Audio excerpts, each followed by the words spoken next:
Welcome to Earl Stewart on Cars.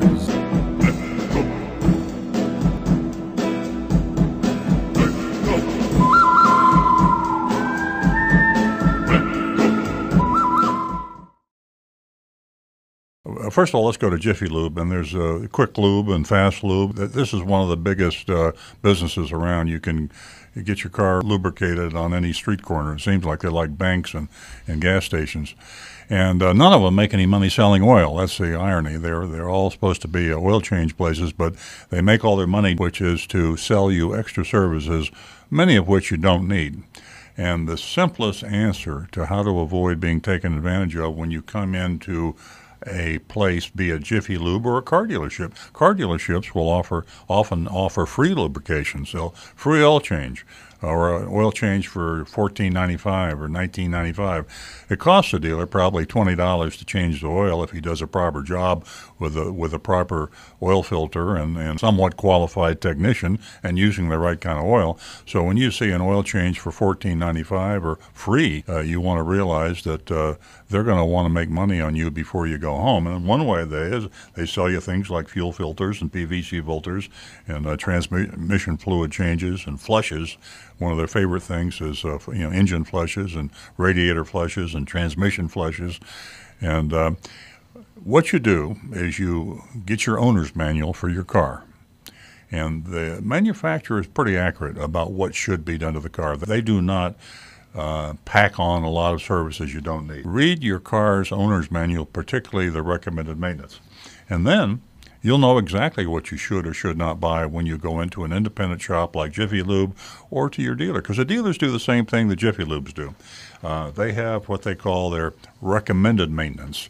Well, it sounds pretty good, a Chevrolet dealer recommended maintenance, but that's not what you want to find out. You want to find out what's General Motors recommended maintenance for your model of Chevrolet. And typically, every 5,000 miles or 6 months, sometimes it varies a little bit, there will be a recommended service. Most frequent thing you want to have done, of course, is your oil and oil filter change. Now, there's something else that you have to be careful of. There are times when aftermarket parts, those are parts that are not manufactured by your car's manufacturer, by somebody else, are acceptable. And there's some very good, alternative parts. But to be safe, unless you really want to go through the trouble of the research, try to buy OEM parts, original equipment manufactured parts. And this includes oil filters. There's some real cheap oil filters out there. And some of these discount oil change places will use these cheap oil filters. And you would think an oil filter is pretty basic, but you'd be surprised the technology that goes into developing some of these. When in doubt, use the manufacturer's part, not an aftermarket part. These parts oftentimes are built all over the world. And a lot of these independent companies, in fact, sometimes dealers will buy the cheaper parts. I would always specify wherever I had my car service, independent service department or dealer, I want to say I want all the parts that you use, including things like the oil filter, use the original equipment manufacturing part. And if you really are skeptical, say, I want to see the box.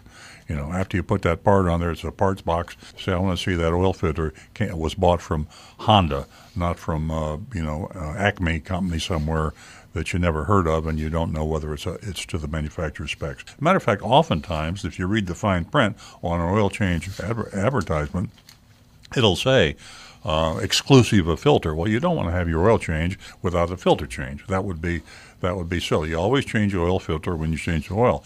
Then it'll say things plus hazardous waste disposal fee. They have a number of name for it. It's kind of like a dealer fee when you have your car serviced. So you don't know what that amount is. It could be $5. It could be $10. The advertised price of oil changes, even when it truly is a bargain, is just to get you in the door so they can sell you the things that you don't need. Just be sure you know what you do need and what you don't need, and the answer to that is by reading your owner's manual. And when they say they want to change your filter, just say, okay, but show me the filter first. Even if you don't know what to look for, you're going to intimidate them to the point where they'll probably be honest with you. But anytime you have any part replaced, you should always ask for the replacement part. Now you say, what do I want with that, and what am I going to do with it? It isn't so much what you're going to do with it or what you can tell by looking at it. It's the fact that you ask for it. They don't know that you're not, an amateur mechanic. They don't know that you don't know exactly what to look for. And when you ask for that replacement part, it accomplishes a lot. It intimidates them against trying to try any funny business with you. And you can always put it in the trunk of your car. When you go home, throw it away. But you've accomplished something just by asking for that part they took off your car.